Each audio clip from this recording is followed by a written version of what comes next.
Bonjour à tous, bienvenue, c'est Angie, on se retrouve avec grand plaisir pour terminer cette année 2024. Ça y est, on y arrive enfin. On va changer d'année très bientôt.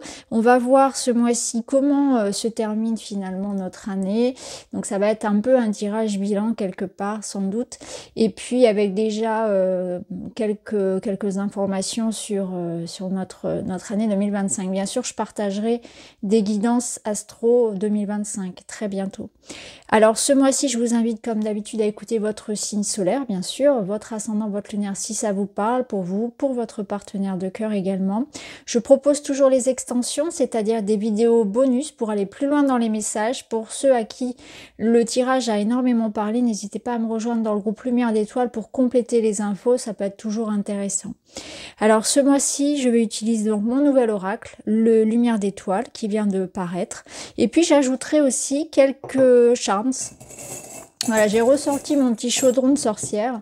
Et puis on ira ajouter quelques charms aussi. Voilà, j'aime bien changer un petit peu mes habitudes et coupler les charms aux cartes. Ça peut être intéressant. N'hésitez pas à me dire en tout cas si ça vous plaît.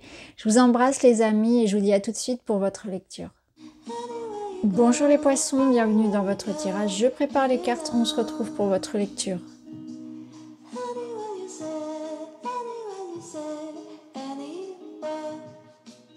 Allez, on est parti, on va aller voir tout ça ensemble. On va se pencher pour commencer sur une vue d'ensemble de votre mois de décembre pour voir un petit peu dans quelle ambiance vous allez baigner. Alors déjà, on a un arcane majeur ici avec le tarot. Nous avons l'étoile. L'étoile, c'est une très belle carte qui vous parle de sérénité, d'apaisement, de douceur, de résolution, donc de solution, d'amélioration. Certains disent que c'est la carte aussi qui permet de, voyez, d'avoir fait des vœux et d'être assuré sur la concrétisation en fait d'un objectif. Donc il est question de toute façon ici, vous voyez avec les charms, on a la clé, d'une situation qui évolue de manière positive pour vous, comme une percée, une avancée, une solution, un déblocage, une réconciliation peut-être, une forme de guérison entre guillemets. C'est aussi un mois pour le repos, la réflexion, le ralentissement. On va entrer dans les énergies ensuite de l'hiver à la fin du mois, à partir du 20-21. Donc on est quand même dans une énergie assez douce, réconfortante, apaisante. On a la tour au centre qui nous parle également de tout ce qui peut être prise de recul, réflexion, attente, mais pas forcément une attente anxieuse. C'est l'idée de quelque chose qui prend du temps ou qui est en train de se développer. Hein, on peut parler par exemple, ça pourrait représenter en quelque sorte à l'image d'une grossesse qui prend du temps, quelque chose qui a besoin de prendre, de gagner en maturité. Donc une notion de ralenti, de patience, de réflexion, de prise de recul, prise de hauteur avec la tour, puisqu'on voit, hein, vous voyez, elle sort. D'ailleurs c'est intéressant parce que dans l'illustration, on a l'idée de sortir la tête des nuages. Donc pour moi, il y a une clarté aussi qui arrive de cette réflexion ou bien d'une situation qui a pris du temps. Ici, recul et perspective va dans cette même direction quelque part. Recul et perspective, c'est que je prends un temps pour observer, je ne prends pas peut-être de décision non plus à la légère ou trop à la hâte, sans avoir déjà pris le temps d'analyser, d'avoir vérifié les informations aussi, parce que il peut s'agir ici de garder son sang-froid et de prendre cette hauteur. Alors je crois que je l'ai dit aussi à un autre signe, de sortir un petit peu du plateau, de la scène, pour prendre ce recul et observer les personnages, s'observer comme dans un film, pour pouvoir avoir un peu plus d'objectivité aussi sur ce qui se passe. Et parfois, ça permet de voir que je me sens bloquée dans une situation parce que je pense qu'il n'y a que ma vision qui est juste, ou bien il me manque des éléments, je n'ai pas le point de vue de l'autre, il me manque des informations sur la situation, je peux peut-être prendre les choses un petit peu à cœur et en fait il y a une raison bien concrète et tout à fait banale pour que ça soit bloqué. Ça peut être aussi l'idée que je m'obstine dans une direction qui ne fonctionne pas et en prenant ce recul nécessaire, j'observe qu'il n'y a pas une seule voie, mais peut-être 2, voire 3, voire 4, etc. Qu'il y a une issue possible. Il y a une autre façon, vous voyez, on aurait pu avoir par exemple un pendu en tarot, pour voir que ce moment de suspension, d'attente, de réflexion permet aussi de changer son point de vue, d'avoir peut-être un moment de prise de conscience, de faire preuve d'humilité, de lucidité et d'obtenir soit une réponse, donc soit il y a quelque chose qui vient à vous et qui effectivement vous apporte après un moment d'attente et de maturation une réponse positive, soit l'idée que c'est aussi vous en fait qui changez votre point de vue. Je pense que pour certains, il y a quelque chose qui va se débloquer d'un point de vue administratif, juridique, financier, enfin très matériel, pardon. Quelque chose de très matériel. Il peut y avoir quelque chose par rapport aux enfants, par rapport à l'école. C'est ce qui me vient, ou par rapport peut-être à un mode de garde, un juge, vous voyez, par rapport à un juge pour enfants, etc. Toutes ces notions-là lors de séparation, voilà, garde alternée, toutes ces situations-là. Quelque chose qui est tranché de toute façon avec la tamée. Donc une prise de décision qui vous appartient ou qui arrive à vous, une information qui permet d'apporter voilà, un avant, un après. Quelque chose qui se termine de la meilleure façon qui soit, en tout cas pour vous. Ça, c'est certain. Il y a une notion de succès. L'étoile, c'est aussi une carte qui vous apporte un succès. Donc, à mon avis, vous êtes aussi, pour ceux à qui ça parle dans ce sens-là, dans des problématiques matérielles, vous allez obtenir le succès que vous méritez. La réussite tant attendue. J'ai l'impression que ça vous parle aussi de protection. On a d'ailleurs le loup. Le loup, pour moi, fait écho à la meute, à la communauté, à la famille, au soutien. Donc ça peut être en lien avec quelque chose de familial, ça peut montrer aussi une sorte de rage, d'appétit, de volonté, de détermination à protéger ce qui vous est cher. Et notamment ici avec la petite tétine, ça peut être par rapport vraiment à soit votre bébé, mais ça peut être un bébé de manière un peu symbolique, quelque chose qui vous tient vraiment à cœur. L'enfant ici, la tétine, moi ça me parle aussi de nouveauté, de renouveau. Donc c'est comme si là il y avait aussi un besoin peut-être de se libérer parce que le loup c'est aussi l'état sauvage, c'est avec la clé, la libération, la tamée, il y a ce côté très j'ai besoin peut-être aussi de me mettre en recul, de me mettre en retrait, de vivre ma vie, de me prioriser. Avec l'étoile, il y a aussi ce côté où authenticité en fait.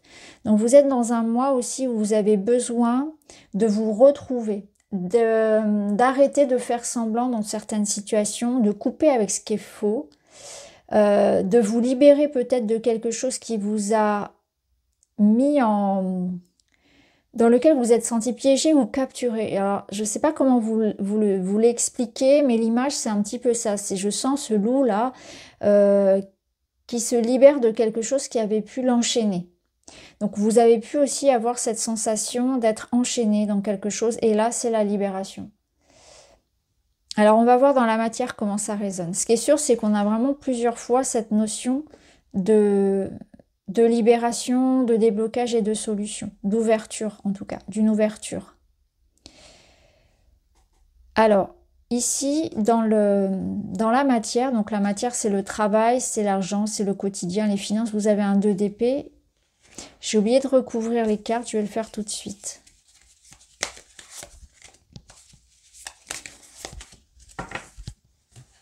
Associé avec mon oracle lumière d'étoile, à la foudre.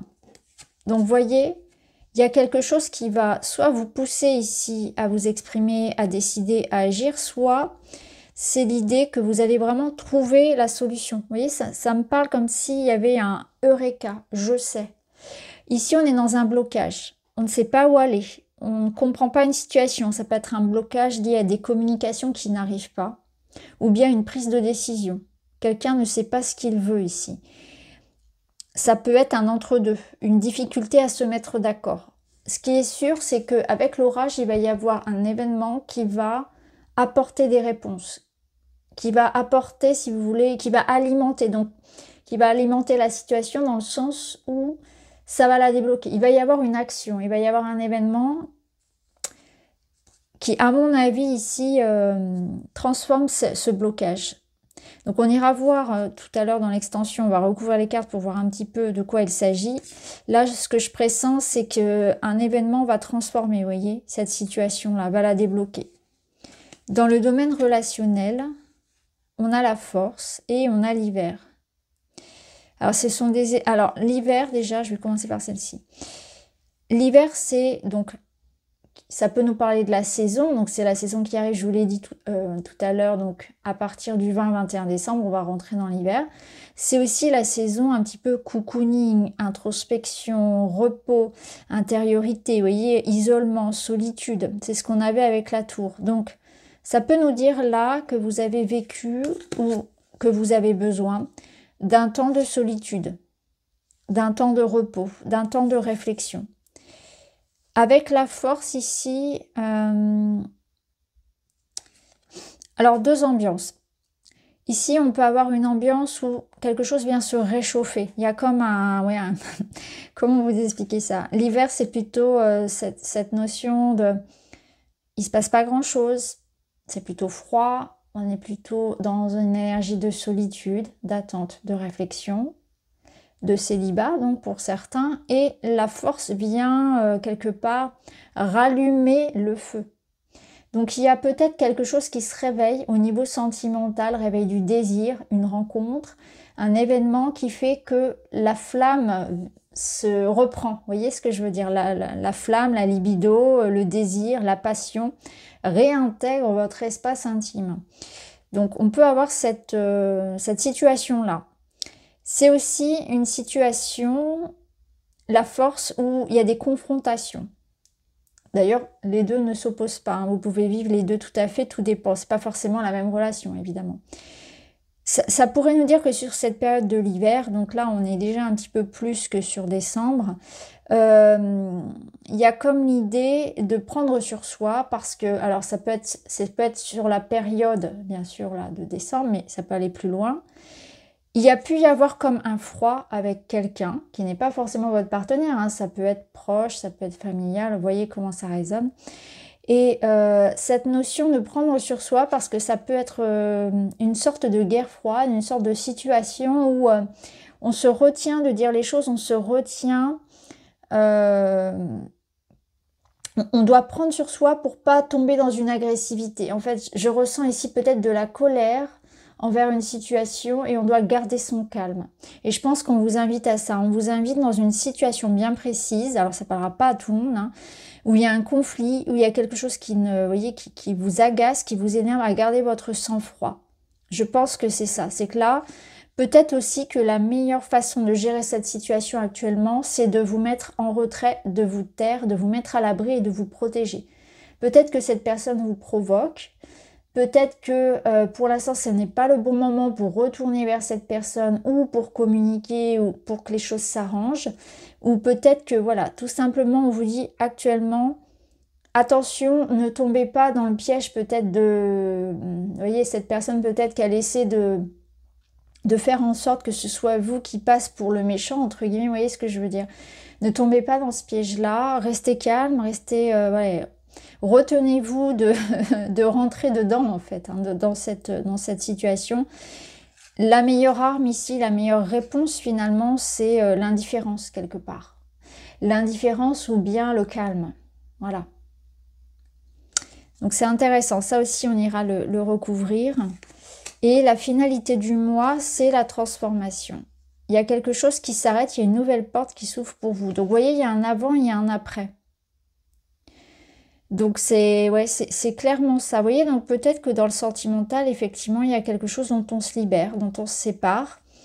Ici également, hein, ça résonne bien avec la foudre. On avait vu tout à l'heure qu'il y avait un événement qui était déterminant et qui effectivement peut vraiment révolutionner une attente ou une situation. Il y a une nouvelle page qui s'ouvre pour vous. C'est vraiment dans l'air du temps parce que là, je termine les 12 signes.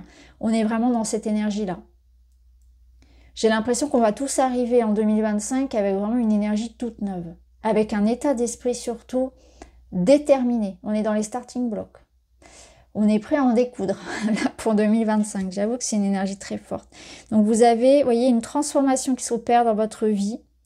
Quelque chose qui doit être nettoyé, purifié. Vous êtes vraiment en train, vous voyez, on coupe. Je trouve qu'elle est vraiment formidable, cette illustration. Ça ne tient qu'à un fil. Il n'y a pas de regret à avoir, là. On donne le dernier coup final, là, pour qu'on puisse se libérer. On fait un grand ménage, là. Et c'est intéressant parce que là, avec le 9, vous êtes effectivement sur... Le 9, c'est le chiffre de l'aboutissement. J'arrête de me raconter des histoires. Je fais l'effort de regarder ma vie de façon plus concrète, factuelle, réaliste, quitte à demander de l'aide pour y arriver. Cela me permettra de m'y impliquer davantage. C'est aussi dans votre état d'esprit. C'est-à-dire que c'est pas forcément, vous voyez, même cette foudre, c'est pas forcément dans un événement bien concret. Ça peut être, comme je vous l'ai dit tout à l'heure, dans un état d'esprit que vous allez changer en prenant ce temps de réflexion, cette prise de hauteur. Vous allez vous rendre compte de quelque chose qui sonne faux. En vous, à l'extérieur, peu importe. Et là, j'arrête de me raconter des histoires. Je m'active, je prends effectivement, donc c'est déjà cette étincelle intérieure. Et ensuite, ça va vous permettre de changer d'état d'esprit, changer d'état émotionnel, d'avoir des pensées différentes et des actions qui vont en découler différentes. Donc c'est vraiment... oui, vous repartez tout neuf là pour 2025. Il y a quelque chose qui va en tout cas évoluer dans votre perspective et qui vous apporte cette transformation ensuite dans la matière. Voilà pour vous les poissons, je vais m'arrêter là. Je vais vous proposer donc une extension, donc une vidéo dans laquelle je vais recouvrir les cartes avec un autre tarot, avec un petit Lenormand, donc Mowichi. Et on aura également un message des papillons. Donc si ça vous intéresse, rejoignez-moi dans l'espace Lumière d'étoiles. À tous, je vous souhaite d'excellentes fêtes de fin d'année pour ceux à qui ça parle. Une bonne fin d'année pour tout le monde. Je vous embrasse et je vous dis à tout de suite.